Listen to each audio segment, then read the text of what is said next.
7. The Mashpia called me into his office. The Rebbe wanted to meet with me, he said. The Rebbe met with all the yeshiva students who were about to become B'nai Mitzvah, he said. The Rebbe especially wanted to meet with me alone. He gave me quiet and resonant emphasis to the word yeshidus, alone. A week before my meeting with the Rebbe, I began going to the office of the Mashpia every day after school. We studied Torah and Hasidus. The Mashpia was preparing me for my meeting with the Rebbe. We studied about 3 kinds of Jews in the world. The Rosho, the one who sins and has evil thoughts, whose efforts to live a good life are an endless struggle. Most of us are in that category, the Mashpia said sadly. The Benoni, the one whose acts are without fault, but who cannot control his thinking. Very few achieve that high level, the Mashpia said. And the Tzaddik. A Tzaddik can only be born, the Mashpia said. It is the greatest gift of the Ribbono Shel Olam. Yes, a Tzaddik can only be born. Only Tzaddikim have control over their hearts, the Mashpia said, quoting the Midrash. We studied the meaning of the verse in Deuteronomy, but the thing is very near to you, in your mouth and in your heart, that you may do it. What does the word very come to teach us? That the person whose understanding and the knowledge of the Master of the universe is limited, who cannot comprehend the greatness of the blessed being without end, who cannot produce awe and love of God in his mind and understanding. Such a person can nevertheless come to fear and love God through the observance of all the commandments of the Torah, for the commandments are very near to all Jews. We studied the meaning of the verse in Proverbs, "The candle of God is the soul of man." The souls of Jews are like the flame of a candle, the Mashpia said. The flame burns upward. It seeks to be parted from the wick in order to unite with its source above, in the universal element of fire. Similarly, the soul of the Jew yearns to separate itself and depart from the body in order to unite with the Master of the universe, even though this means that nothing will remain of its former nature as a distinct and separate entity. It is in the nature of the Jewish soul to desire this union with the being without end, unlike the souls of the Gentiles, who are derived from the other side, and which strive to remain independent beings and entities. We studied about the Sitra Archa, the other side, the realm of darkness and evil given life by God, not out of his true desire, but in the manner of one who reluctantly throws something over his shoulder to an enemy, thereby making it possible for God to punish the wicked who help the Sitra Archa and reward the righteous who subjugate it. I did not understand many of the things that we studied, especially his explanations of the verse in Proverbs and his account of the difference between Jewish and Gentile souls. But he was a patient teacher, and I enjoyed the hours I spent with him. I did not draw or paint that week. My father was home the January night of my meeting with the Rebbe. He said to me in Yiddish as I was putting on my coat, "Remember with whom you will be speaking." He seemed tense and apprehensive. My mother looked proud. It was a cold night. I walked quickly along the parkway. A winter wind blew through the street. I heard it in the bare trees overhead. The sky was clear and dark, jeweled with cold and distant stars. I came into the Ladover building and walked up the stairway to the 2nd floor. I had been told to go to the room at the end of the corridor to my right. The corridor was carpeted. Bright lights burned inside ceiling fixtures. I came to the room and opened the door. It was a large waiting room with white walls, a single window in the wall to my right, and a heavy wooden door in the wall across from the window. There was a desk beneath the window and chairs along the walls. On the wall opposite the doorway where I stood was a framed photograph of the Rebbe. Rav Mendel Dorochov sat behind the desk. He wore dark clothes and a tall, dark skullcap.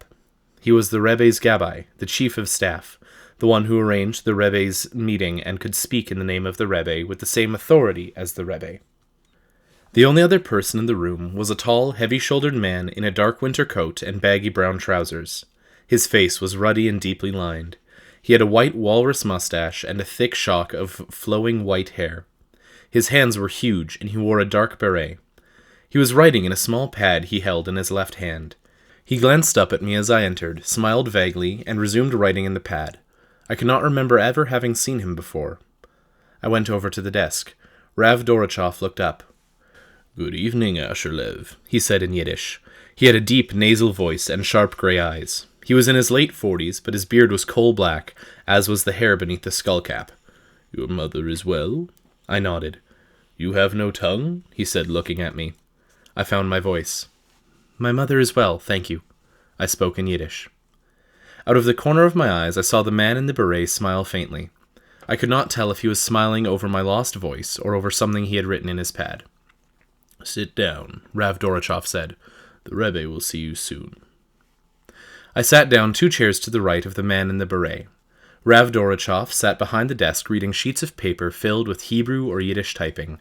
I sat very still in the chair. It was a hard wooden chair with a straight back.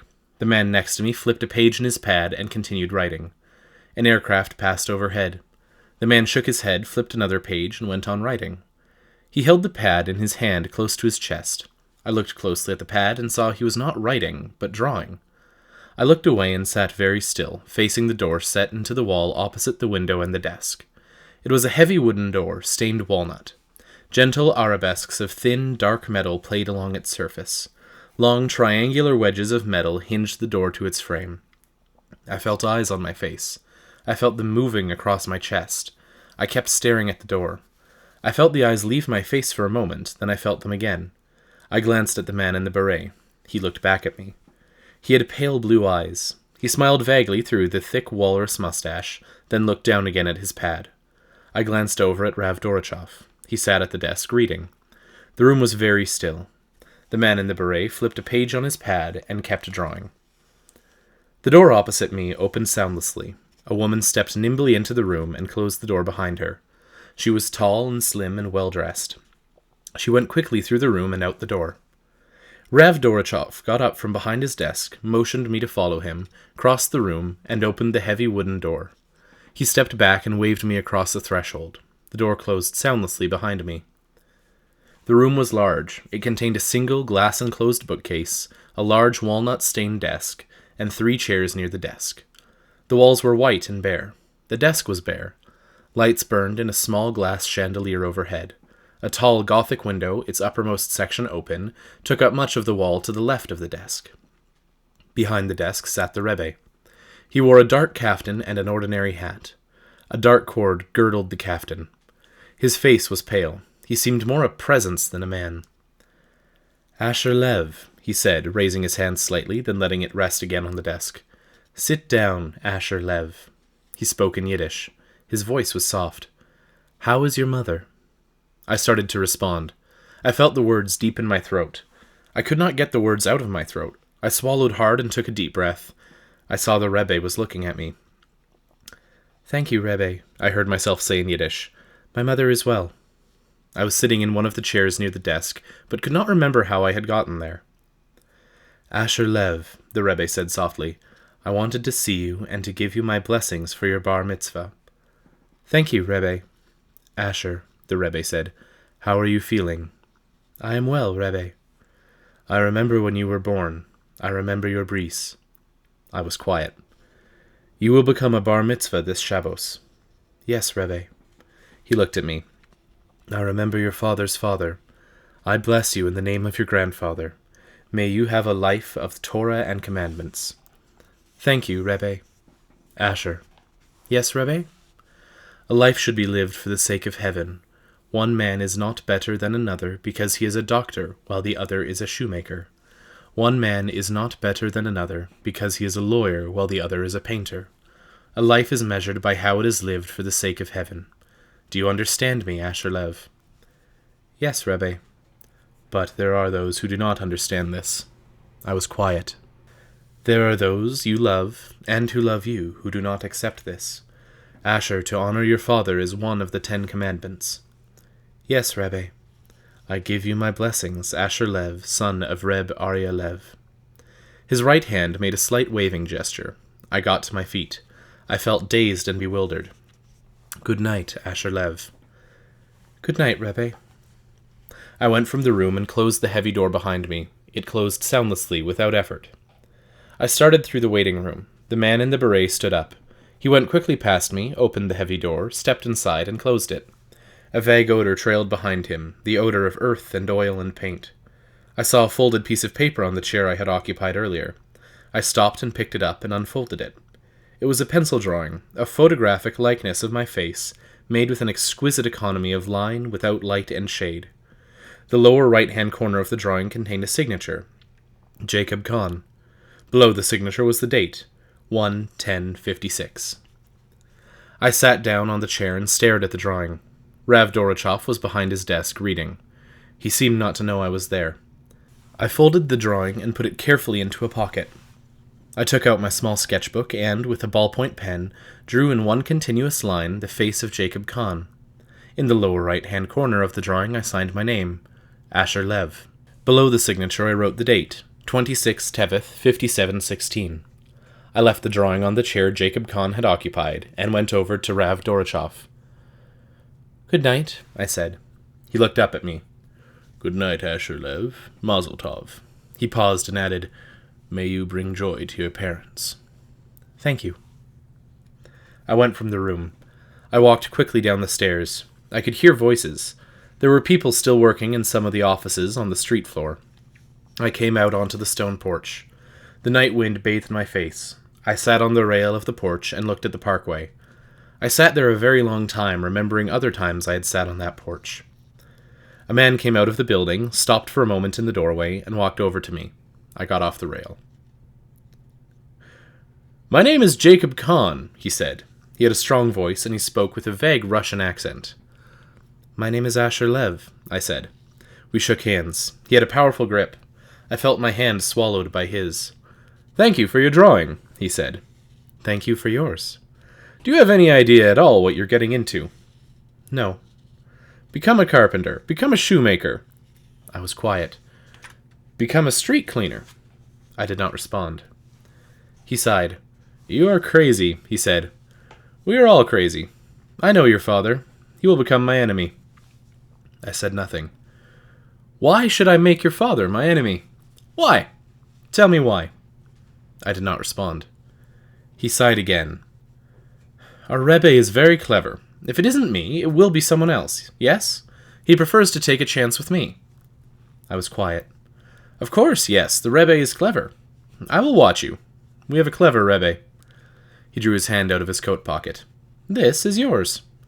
It was the sketchbook I had once filled for the mashpia. "Thank you." I put the sketchbook into my pocket. "Now, we begin. I do not like to start new relationships in the winter. It is not in my nature to do that. Also, there is a sculpture I must finish, and will not have time for you now. You will call me in the middle of March. I am in the telephone book." He stopped and peered at me intently. "You will call?" "Yes," I heard myself say. "You understand that I am not what you call a Torah Jew. I am a great admirer of the Rebbe's. My father was a follower of the Rebbe's father. But I am not a religious Jew. You understand that?" "I understand." "Good. Now between today and the middle of March is a long time. You will do something for me in that time. You will take a journey to the Museum of Modern Art. You will go up to the second floor, and you will look at a painting called Guernica by Picasso. You will study this painting. You will memorize this painting. You will do whatever you feel you have to do in order to master this painting. Then you will call me in March, and we will meet and talk and work. Do you understand?" "Yes." "It is in my nature to be blunt and honest. I shall ask you a question.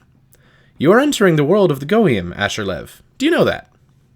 "Yes." "It is not only Goyim. It is a Christian Goyim."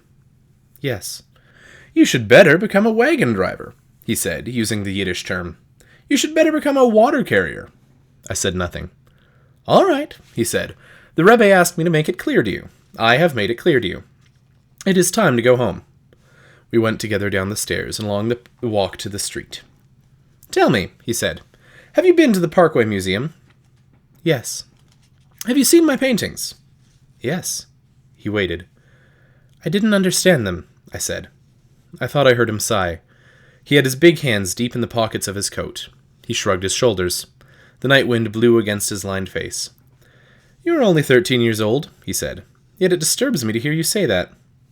You will call me in March. Which way are you walking?"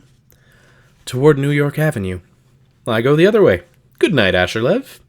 We shook hands. He went on up the parkway. I walked home quickly beneath the stars and the trees. Neither my father nor my mother appeared surprised by what I told them. My father would not look at me as I talked. He seemed to cringe in pain. My mother wavered apprehensively between my father's pain and my dazed joy, and seemed not to know what to say. "I'm not reconciled to this, Rivka," my father said with bitterness in his voice. He was talking to my mother as if I were not in the room. "I can't reconcile myself to such a decision." "Arya," my mother said quietly. "It is the Rebbe's decision." "Only because everyone is afraid the boy will break and go his own way. Why should everyone be afraid the boy will break away? Why? He is my son. I want to raise my son in my own way." My mother was silent. Her eyes were dark. "I am not reconciled," my father said. "I will spend my life traveling for the Rebbe, and my son will spend his life painting pictures. How can I reconcile myself to this, Rivka? Tell me, how? There will be trouble from this. When a son goes so far away from a father, there can only be trouble." "I don't want there to be trouble between us, Papa," I said. He looked at me and slowly rubbed the side of his face. I had a sudden memory of the way his beard used to feel against my cheek when I had been very young.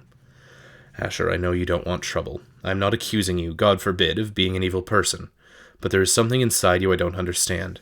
It will bring trouble. Look at the trouble it has already brought. I don't know what you are. You are my own son, and I don't know what you are. I am ashamed of my own son." "Are ye?" my mother said softly. She seemed about to cry. My father closed his eyes. He kept his eyes closed a long time. He said softly, "There are many things in this world I do not understand, Rivka, but this is the biggest mystery of all, and I can't reconcile myself to it." My father carried his burden of pain all through the celebration of my bar mitzvah. People knew of the Rebbe's decision. No one dared question it. For the Rebbe was the tzaddik and spoke as representative of the master of the universe. His seeing was not as the seeing of others. His acts were not as the acts of others. My father's right to shape my life had been taken from him by the same being who gave his own life meaning, the Rebbe. At the same time, no one knew how to react to the decision, for they could see my father's pain. I had become an alien to him. In some incomprehensible manner, a cosmic error had been made. The line of inheritance had been perverted. A demonic force had thrust itself into centuries of transmitted responsibility. He could not bear its presence, and he no longer knew how to engage it in battle. So he walked in pain and shame all through the Shabbos of my bar mitzvah, and all through the following day when relatives and friends sang and danced their joy. And he carried that pain and shame with him through the glass doors of the waiting room and into the aircraft that took him back to Europe in the 3rd week of January. Our school day on Sunday ended at 1 o'clock in the afternoon. On the last Sunday in January, my mother took me, by the subway, to the Museum of Modern Art in Manhattan. The following Sunday, my mother went with me again. She bought me a large reproduction of the Guernica. I studied the reproduction during the week, and then went alone to the museum the following Sunday. I went every Sunday for the rest of February and the first 2 weeks of March. At the end of the 2nd week of March, I called Jacob Kahn.